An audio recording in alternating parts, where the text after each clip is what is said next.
Bring Yeah, on the big news, Joost. Come on, bring on the big news. The bigger news maybe is that this sounds very nice, right? I'm transitioning to a new position. It sounds so much better than I'm leaving. Yet in reality, I think it's closer to I'm leaving for most of the people here. I will still be at Yoast for 1 day every 2 weeks, giving advice and helping Jono making those very, very hard decisions.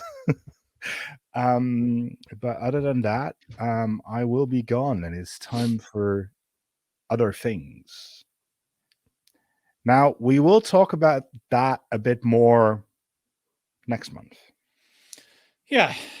Yeah, and everything is all fine and nothing's on fire, and I'm not absolutely terrified by being responsible for 12 million websites SEO. So no, all is good. No, yeah, I think being terrified for this sort of stuff is good. Yep, it's also agreed. why at some point you need a break. Yeah, and a great team around us, etc. All the good stuff. So. No, yeah, I'm not worried. It does feel a bit like the kid's grown to the level where she can leave the house and live on his own. We're gonna go play in Shopify and other places. Yeah, and branch out and do new stuff. The only difference is that I don't get to sit here. I have to actually leave myself. So yeah, but as I said, we'll talk about that more at some other time, because for today we just have an old-fashioned SEO news webinar for you, and I'm really, really, really looking forward to it because there's lots of fun news that will get me and Jono ranting. Yep. We have a list of topics on this URL here. I hope someone is helpful enough to throw it into the chat. Probably is. And then you can click along with everything that we're doing. If you think while we're doing this, hey, I'm hearing all these terms that I've never heard before, maybe it's time to up your SEO skills in our Yoast SEO Academy. So go there, learn what you need to learn about SEO, technical SEO, and content SEO, link building, everything. We've got everything almost and more in there. And more over time as well. There's more stuff coming. I'm reviewing a whole bunch of new e-commerce content, I think, next week. So yeah, some cool stuff in the pipeline. That team never stops. They're insane and they're awesome. So we're going to go to Google News in regular spring fashion. Google does this every year. They're looking at, hey, which stuff do we have that we should get rid of? And they're getting rid of the URL parameters tool. Yeah, you're not the only thing going away, are you? But no, and honestly, the URL parameters tool is something I vividly remember them launching, and I disagreed heftily with when they launched it, which also shows that I've been doing this for too long. But I disagreed incredibly because they gave me a tool in Google Search Console to determine how crawling would need to go, and I thought that was the wrong thing to do. So I'm happy to see it go away now, but it's the only thing I have a problem with is that they tell you that they can now handle it properly, and they can't. Yeah, like so a lot of SEOs spend far too much time tinkering with this kind of stuff, this tool in particular. Limited evidence that it really meaningfully affects anything on Google's side, because all the stuff we see about how Google crawl URLs and how they visit and prioritize stuff suggests that they're really not doing much smart stuff around trying to decide, oh, we should never follow pagination, or we shouldn't follow these random tracking parameters. They just gobble it all up. So yeah, it'd be nice if this has worked. It was definitely the wrong place for it to live, but I don't think we'll miss it. No, I don't think we'll miss this tool, but it is. I wish they would come up with a smarter solution to crawling than just, you know what, we'll crawl every single URL version we can find ever all the time. Because we have enough electricity to spend anyway. So yeah, but I'm afraid that's not going to happen anytime soon. Okay, and then Google Analytics 4. Yeah, other things that are going away. Your current Google Analytics 3, which is the one you know and love, is getting sunsetted. If you have not heard about this, then basically what you should do after this webinar is set up your Google Analytics 4 ASAP. You've Why got just ASAP? over a year. Because in a year from now, Google Analytics 3 will go away, a year and 3 months from now. And you will want year-over-year data. And if you don't have your Google Analytics 4 set up, and you look at it, you look at your Google Analytics reasonably often, then you're going to be unhappy. Now, if you don't look at your Google Analytics reasonably often, this might also be a very good time to just throw it away. There are other alternative analytics platforms which might arguably be better for user privacy and might give you most of the features you need. Fathom is very popular at the moment, and a couple of others, but do your research. I know a lot of analytics people and a lot of SEO people really don't like GA4.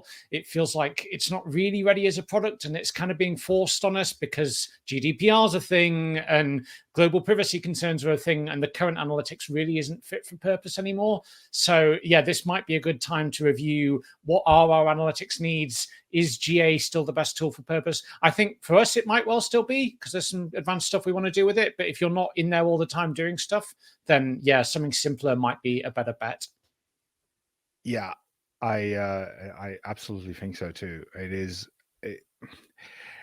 And for most people, this is going to be too hard, and it is launched in a way that, well, it astonishes me, to be honest. But at the same time, it is what it is. Google made web stories a lot more prominent. I don't know whether we have a screenshot actually. No, we don't. No, we don't. Oh dear.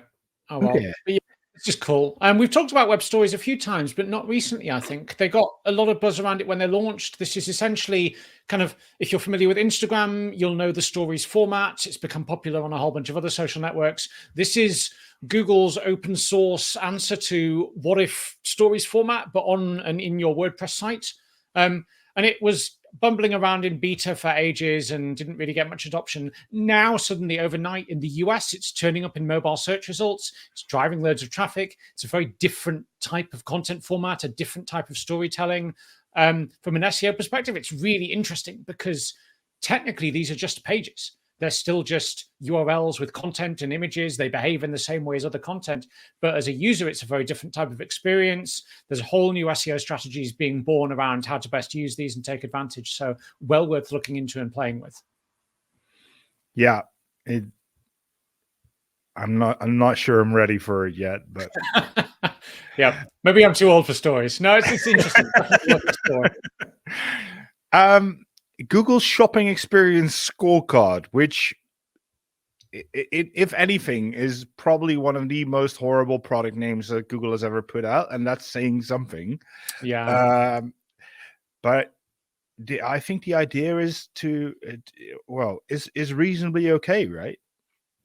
Yeah, and we mention Google Merchant Center and Google Shopping quite often. It's increasingly becoming part of the same ecosystem. Historically, it's been a separate thing over here if you sell products, and every time they ship an update, it gets closer and closer to being just part of Google's organic search results. This is another step in that direction. So now, yeah, Google will evaluate your reputation, essentially, your customer service, your reviews, a bunch of other stuff. And if you score well on those, will boost your visibility in Google's organic shopping listings, which quite often turns up in Google's normal organic listings. So yeah, if you sell products at all, definitely make sure you're logging into Google Merchant Center, that you're ticking all these boxes, that you've got the right reputation and stuff, because these ecosystems are merging. They're no longer separate things, really. And it might be that these things turn up in other areas as well. You might end up with products in YouTube or in Google Discover. So yeah, get on top of that. Yeah. And most importantly, provide good service, because the shopping experience scorecard will probably be based on actual service for people, because if not, they will give you hell. And well, now this was some of the most fancy stuff I've seen this month. Video dubbing in other languages. Yeah, Very cool. So this isn't Google. This is a startup in some weird incubator that Google runs, but it's close enough. And I think they're hinting quite strongly that at some point they might want to bring it in-house properly. This is automatic video transcription. So you produce a video in your native language and you write the text content for it like you would a normal transcript. And then this system automatically turns that into audio dubbing in a way that sounds right, that matches the video content, whole bunch of AI and machine learning. Really, really cool. A little bit limited at the moment. So you've got to ask for access. It's quite limited. I think it's only 5 or 6 languages. It's mostly English centric, but this is the start of something really big. And I think the bigger, probably super resource intensive. Oh gosh, yeah, the amount of electricity and firepower. But I think we've talked about a few other similar things with this, with like automatic YouTube transcriptions in multiple languages. I think the point I wanted to dwell on here is that it's really worth thinking about how your SEO appeals to and engages with people who don't speak your language, people who are in different countries to where your business serves, and people who might never be customers because they're not in what you conventionally consider your market. People who don't speak your language, who live on the other side of the planet, might well now be consuming your content, might be recommending, linking, tweeting, reading, browsing in ways that will affect your metrics and might affect your SEO. So really, you've got to think globally. Even if you're just a local business or a local service or only target people in America, your audience is global and international, regardless of who they are or what language they speak. Got to think bigger. Otherwise, you might be missing out on opportunities. Very cool. And there we go. I kind of like this. It's Google giving us more keywords. Yes. So when you search, you'll see this increasingly. It's still quite US centric, but it's going to be broader. I search something that I'm not an expert in, like I need a new washing machine. It's going to say, oh, have you thought about combination models? Or have you thought about how size might matter? Or have you thought about these different options? And that's both kind of more broad general concepts or more specific variations. And this applies to all sorts of areas where a user might not be an expert. I think it's a really big deal. I think it's really important because it's quite easy in SEO to think, how do I write the best post for this keyword? How do I have the best page for this specific key phrase? When actually Google is steering users to think and behave more in topics and journeys. So you've got to have content that covers all of that, and you've got to make sure that your content is structured and covers related concepts and terms, and then cleverly use internal linking to cross-reference and talk about related topics and stuff. I know, right? This is all the stuff the Yoast SEO product helps you do. It's stuff we talk about in Academy. But it's always been a bit abstract. And now Google is saying, no, look, the way that people search and the way we're helping them search is these journeys of multiple steps across multiple topics so they can find an answer. Yeah. And as you just said, then you cleverly create internal links because, and this is going to sound very much like the sky is blue, but internal linking is super critical for SEO. Google has once again confirmed. And of course it is super critical for SEO because we've only been doing this for 20 years and it's never stopped being important. But they've once again affirmed it. The reason we think internal linking is super important is because it actually helps rank pages. There's a whole lot of things that people tell you to do because it's good for SEO. This is one of those things that SEOs tend to do when they get a website and they want to improve it quickly. They improve the internal linking because that's the sort of thing that really matters. So that is really it. I really enjoyed reading this article. So often interviews with Googlers, and John in particular, are quite vague and they're a little bit, best practicey. This was really nice. He was really, really bullish on it. He talked about, how internal linking is ultra critical for ranking and performance, but also that breadcrumb navigation is really important, which is something we do in the plugin, which people quite often forget. That schema is really important, which was really good to hear. But he also talked quite extensively about being intentional and strategic with internal links. Like, don't just link everything to everything, but work out for you and your business what the most important pages are. And that might mean the one that makes the most money, or it might mean the weakest versus competitors. You decide what that is, and then you craft your linking around that.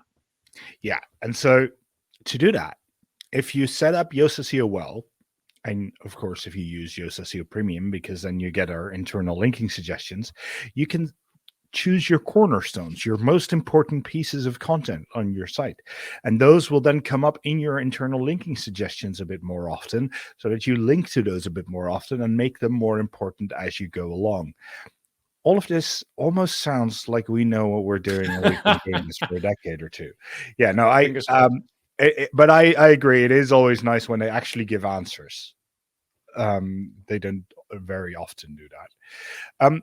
Improving product review ranking. You said, Jono, this is about a lot more than just product reviews. Yeah, other than someone leaving, I think this is the biggest news that almost flew under the radar. So a year ago, almost to the day, Google launched a product reviews update, which set out a whole bunch of guidelines on what it really takes to rank well if you're reviewing products. And it was stuff like, don't just upload a photo and say 5 words. Really make sure that you've handled the thing, that you've evaluated it, that a qualified human has compared it to other products and has considered the pricing and has used it for a while and talked about its pros and cons, like really specific expertise.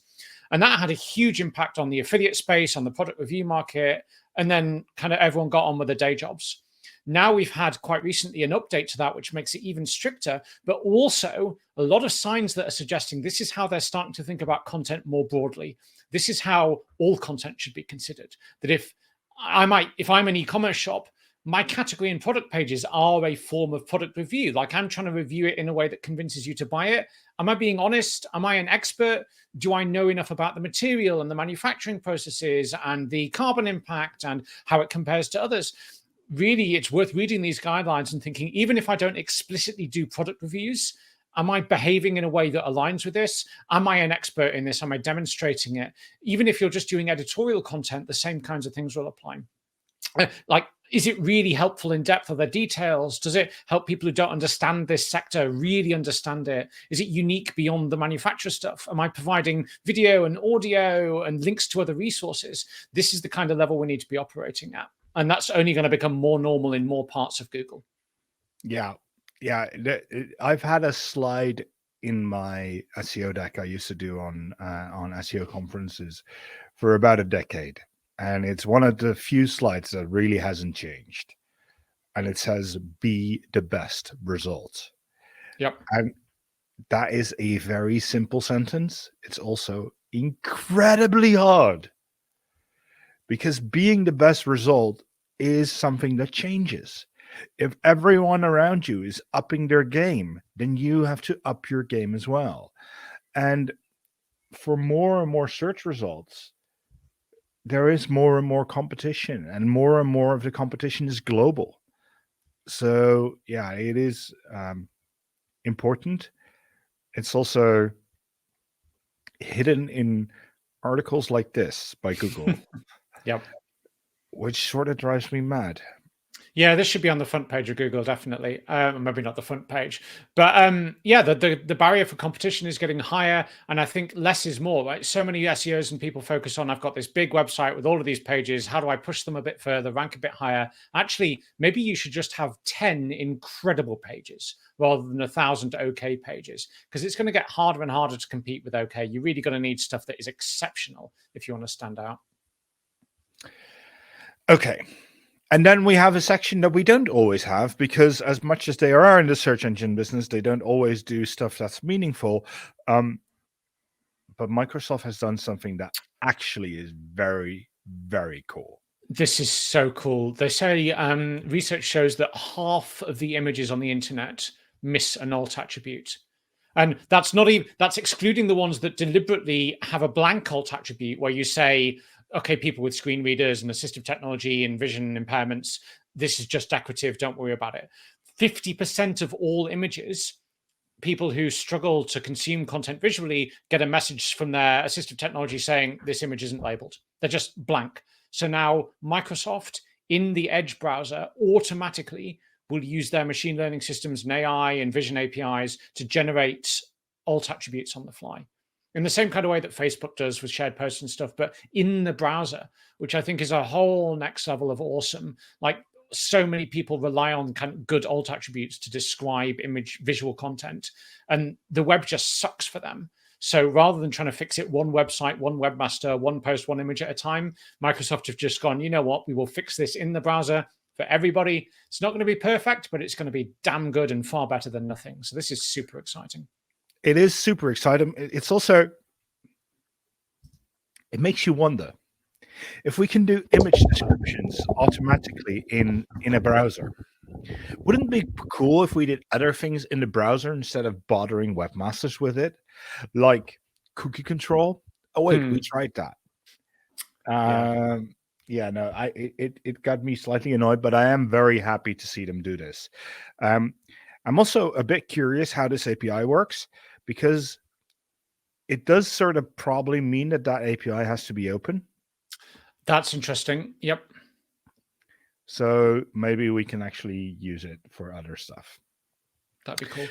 Okay, WordPress. So this custom pages in WordPress is something that you don't think about as a normal user, and you probably shouldn't. But a patch was merged, and how many? It was specifically for robots.txt as amongst other things, right, John? Yeah. How many function calls did we have to render a robots.txt in WordPress? It was, and I am not kidding, 42,000 function calls. So when you load /robots text, unless you have a physical file there, WordPress fires up the theme system, runs all the plugins, checks all of your add-ons, looks at who's logged in, runs something like 10,000 different language translation processes, fires up every single system it has to then go, okay, actually, didn't need any of that, serve 2 lines of text, 42,000 function calls in an issue that was open for 12 years. So yeah, the carbon impact of this, the performance impact is great. What can I say? Writing WordPress, software is right? hard. No, it's not just WordPress. Just software is hard. Yeah. It is incredible how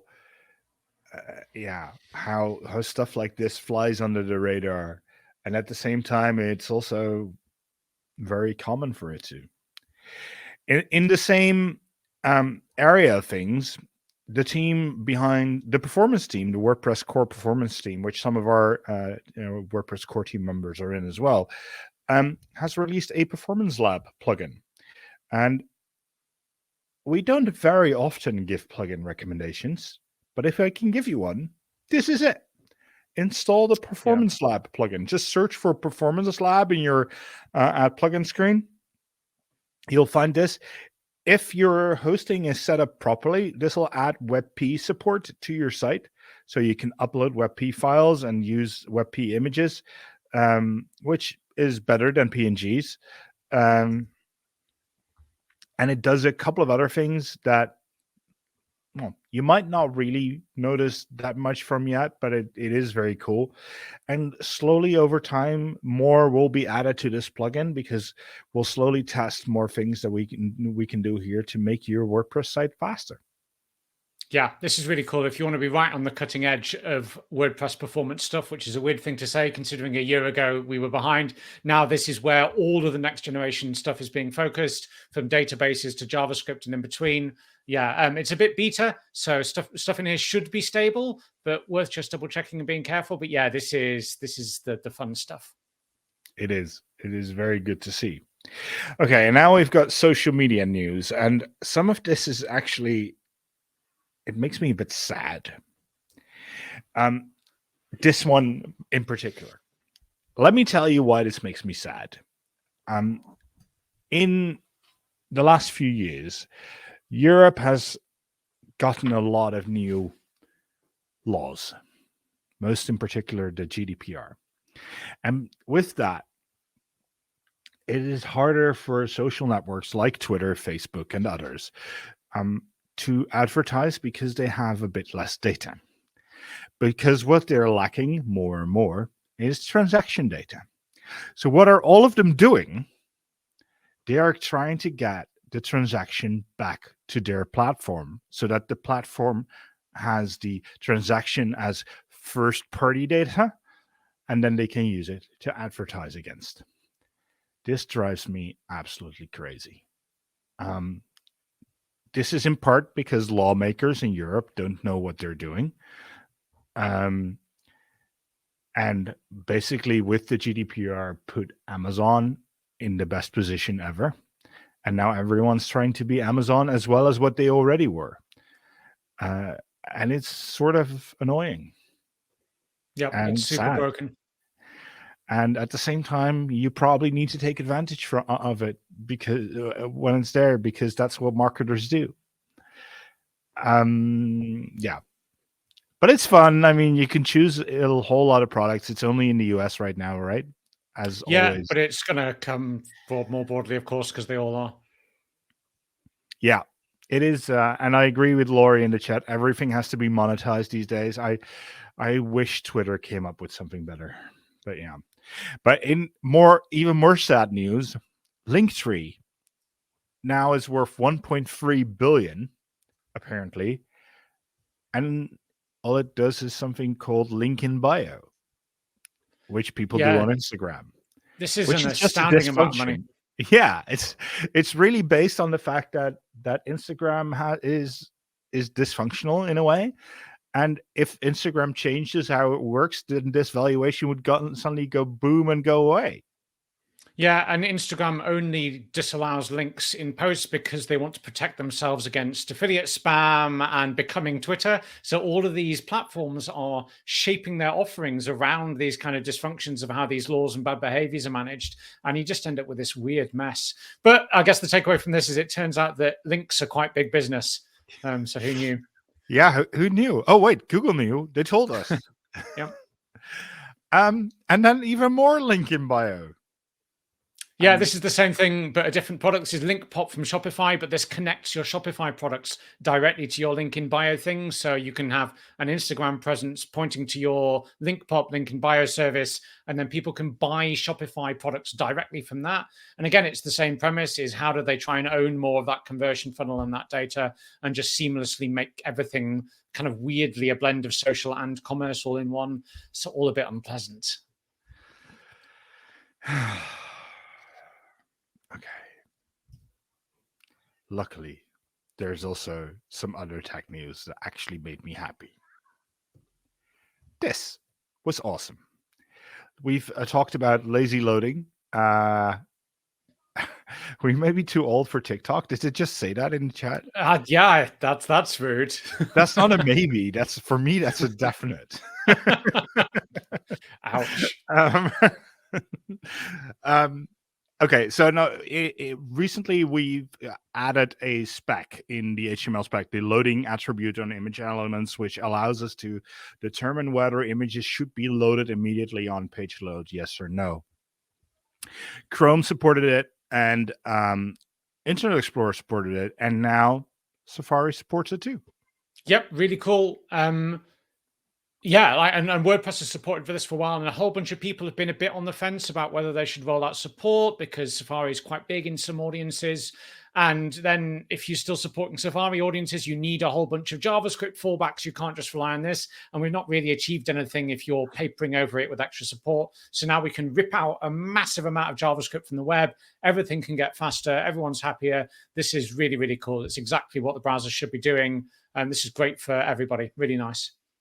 It is, yeah. So we've actually seen tweets from people live tweeting the fact that their server resource usage went down as this rolled out, because on some audiences you actually get a lot of Safari because all your iPhones are all Safari. So yeah, it's a lot of traffic. And then we have Apple teaming up with Google, Mozilla, and Microsoft to improve browser interoperability, which is, as Jono coined it, the opposite of the browser wars. Yeah, we had 20 years or so of these companies fighting to decide who would win and whose standards would play out. And of course, they all invented different versions of each other's standards, which is why the web is such a freaking mess. But now, I guess now they're all coming together to try and work out what the next generation should look like. And they're playing nicely, which is really cool. Yeah, it is funny, though, because the first three icons you see on the screen here, Safari, Edge, and Chrome, basically all use the same rendering engine. Firefox is the only one that has a different one. So, of course, Google, Apple, and Microsoft work together because they all have the same stuff. And the only thing that they're probably not going to work together on is the privacy stuff, because they have very different opinions about that. Yep. Anyway, I think this is all good news. Unfortunately, we have to close with a bit of a slightly, or almost close with a bit of sadder news. Apparently, and this was another big gasp from me. People shop around and then buy on Amazon. Yep. You had a better story about this. That was a great summary. Yeah, no, I read the article, and there's a whole bunch of stuff around. It's becoming normal behavior for people who are making a considered purchase to visit 2 or 3 websites over a couple of days, maybe add things to their cart, maybe browse around some products, and then ultimately just go to Amazon, because they know that they can probably get it cheaper, and they know that they can get it on Prime, which means it'll turn up tomorrow, and they know that they can return it for free and it'll be frictionless and hassleless. And most e-commerce stores are just becoming a kind of awkward front of house for Amazon.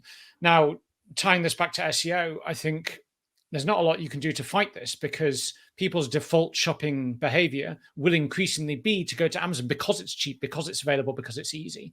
So that really puts the pressure on you to stand out, especially if you're in e-commerce, maybe even if you're not, to really cut through. And there's a few things to consider that I don't think we always do in SEO. It's that people will also visit your competitors' sites.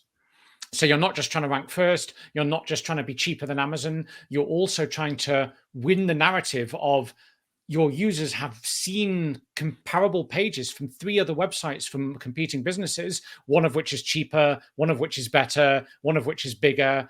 How do you have the best option from that? How do you stop that user in their tracks and stop them going, I'll just shop around a bit and buy out on Amazon later? How do you get them to go, yes, I believe, I trust, I'm compelled, this is great and so good that I'm going to go and give you my money rather than just falling back to my easier behaviors? That's the minimum level, I think, for survival if you're in e-commerce SEO, because Amazon have won. They've certainly won anything that's price-centric or anything that's mass market. So yeah, this is tricky.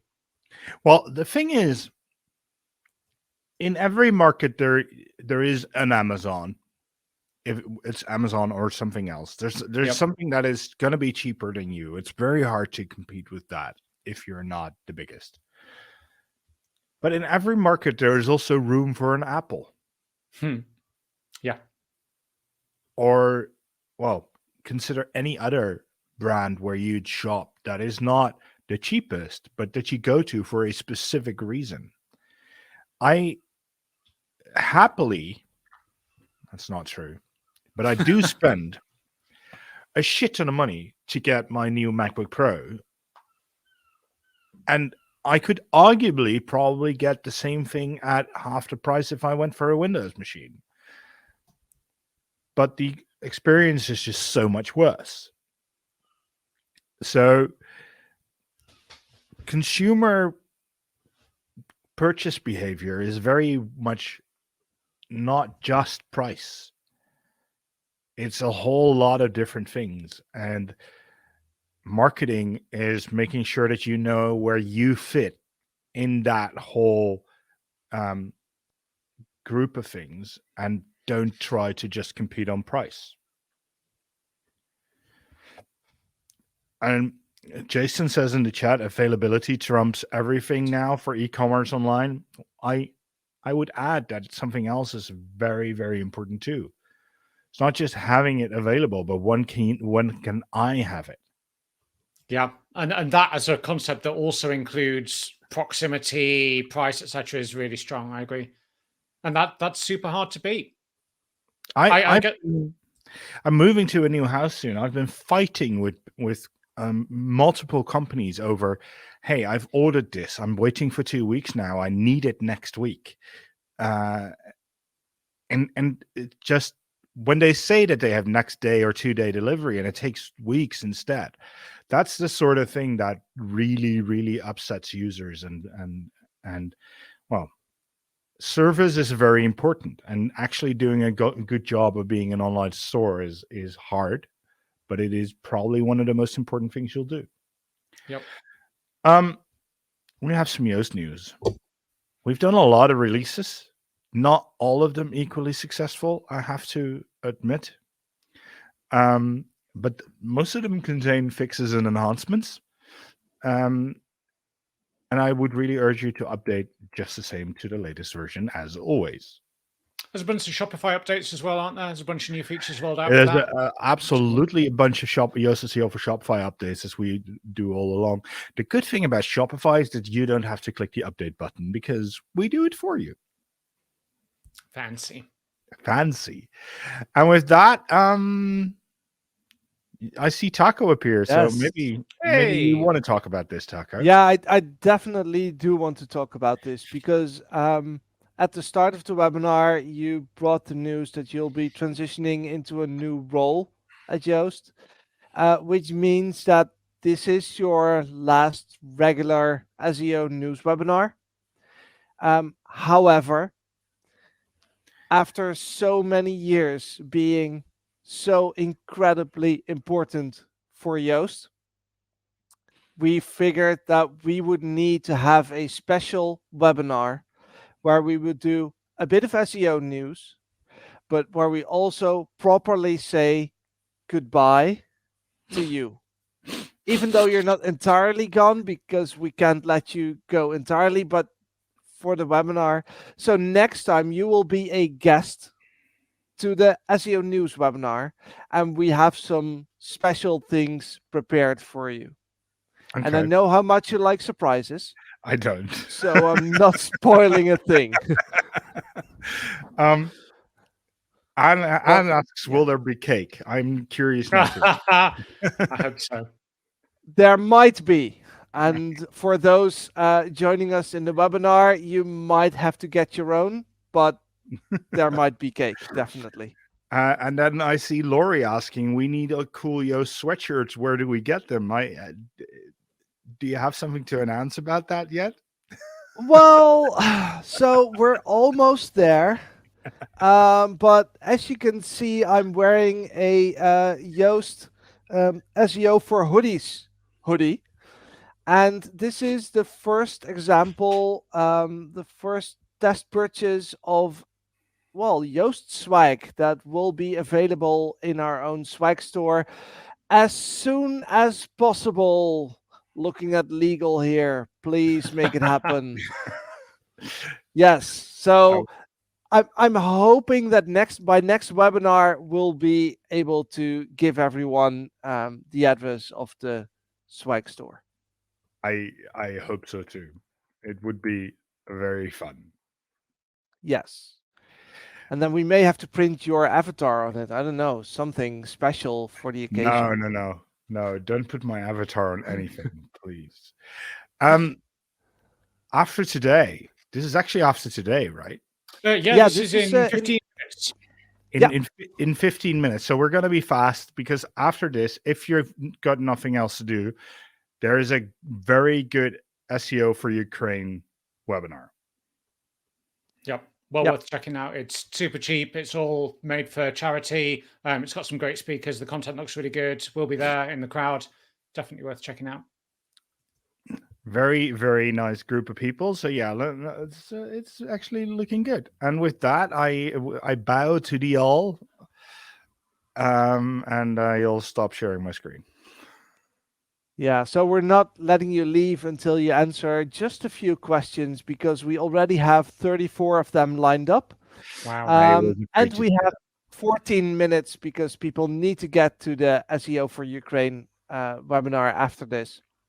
So let's start with the most upvoted one by Grace M. Grace says, I used Yoast's rewrite and republish feature in premium, which technically is in Yoast duplicate post. As I'm updating blog posts on an inherited site. This includes changing badly worded or irrelevant slugs created in the past to more SEO-friendly ones. But republishing creates a redirect. Does a large number of redirects impact SEO? And if so, is there anything I can do? Okay, so the short version is no, a lot of redirects should not necessarily be bad, but minor optimizations to your slug probably aren't worth it. So only update your slug if it's really an improvement and if it's easier to recognize or remember. But if it's a minor optimization, I would probably not do it. All right, Nice. that is a very clear answer. Then Amrita asks, what are do-it-yourself SEO best practices for 2022? I think we have an Well, Will you academy for publish a that, don't guide? we? we have Yoast Academy for that, but like the really simple ones, install Yoast SEO, install Yoast SEO Premium, and then sit back and relax. Oh, no. do the workouts. Do the Yeah, workouts do in all the premium. workouts. Yeah. That's already a lot of work, to be honest. But and then start writing good copy. And if you don't know what good copy is for SEO, then we have courses about that in our Yoast Academy. But I can talk about a whole lot of technical things. I think the honest reality is these days that they don't matter that much if your site is reasonably fast. All right. Let me see.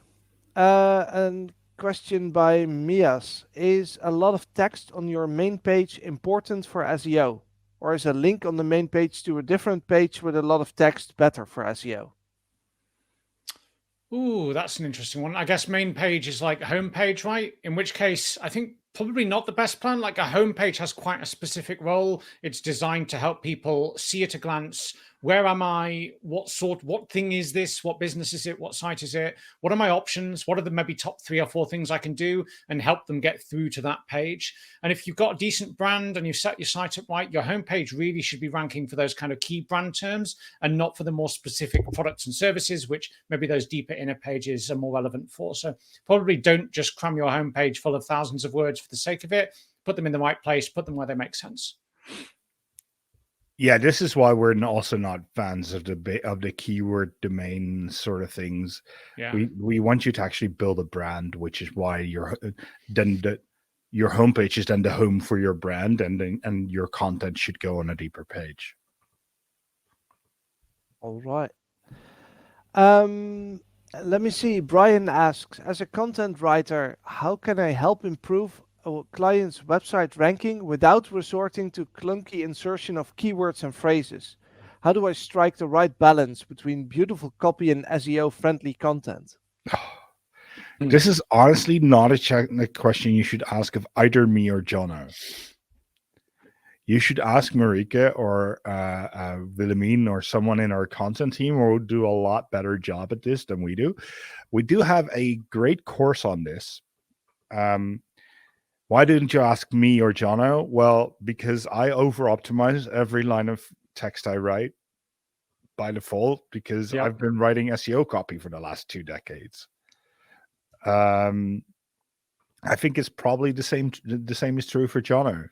Yep, I overthink it, and the trick is not to. The trick is to, like, when you do it right, there isn't a conflict between them. You want to make sure that the stuff you're writing is about the thing that you're writing it about, and you want to do a good job of doing that. And when you do that well, it doesn't feel artificial and it's not over-optimized.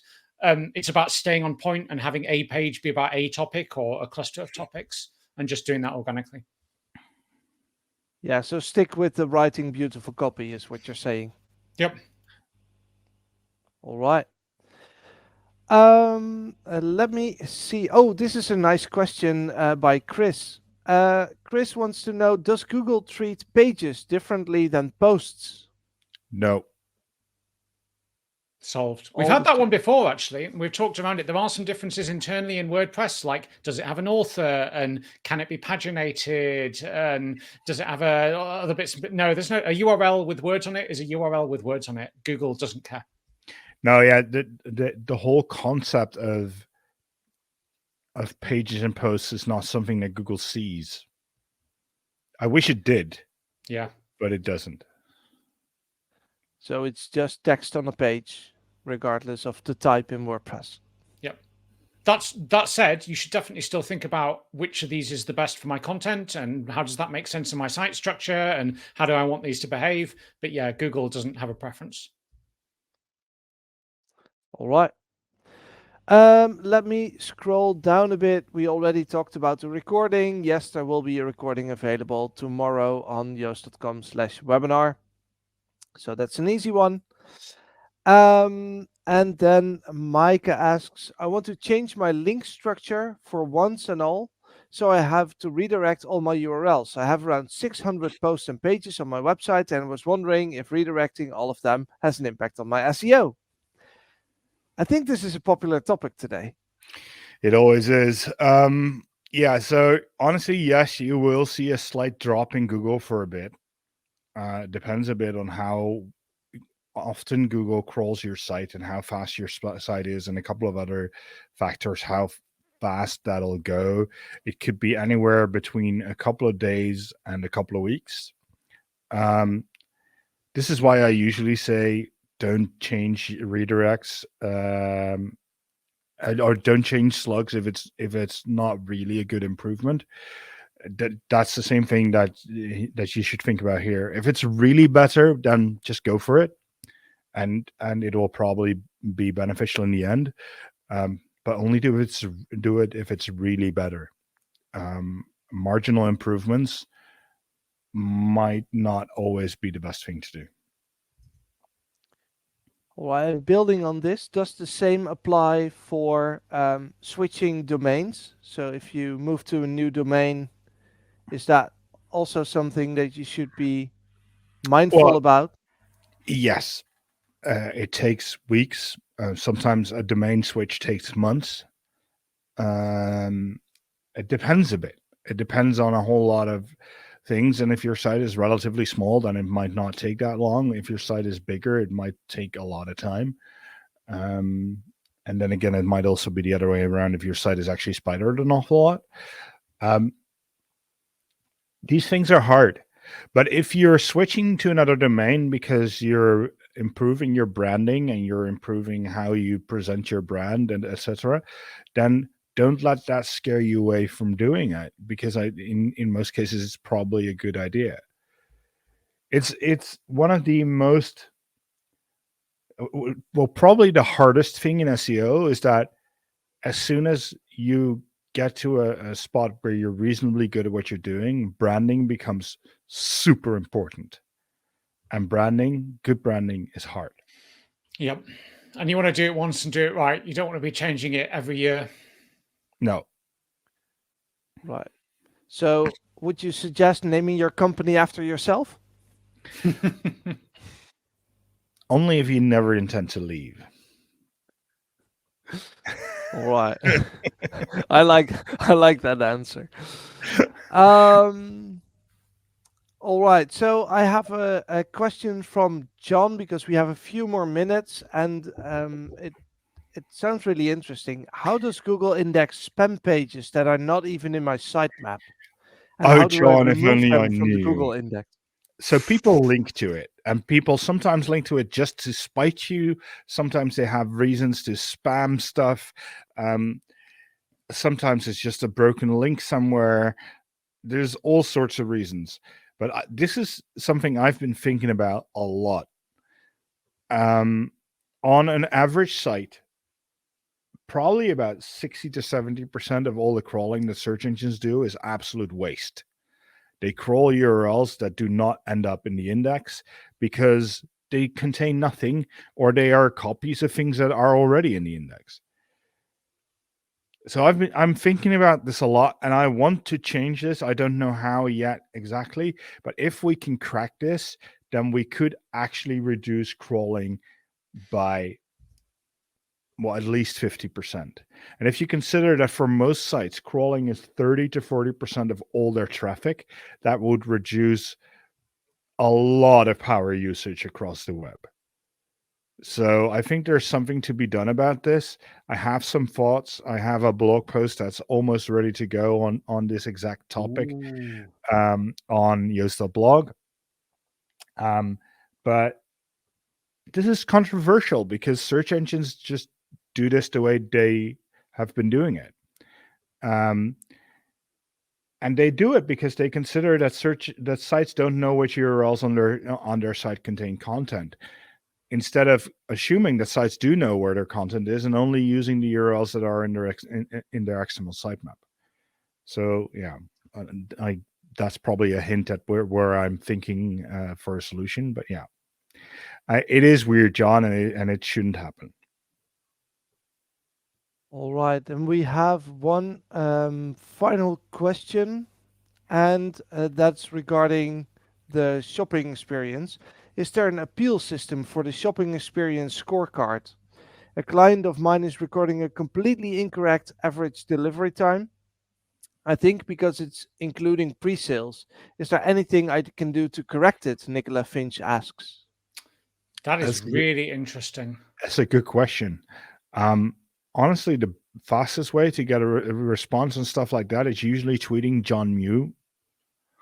This is outside of his usual stuff, isn't it? There is a contact link on the help page in Google's documentation. I'll show a link to that. Here we go. Yeah, okay. That's going to be tricky. Use that, but if you don't get a response, tweet at John Mew. Yeah.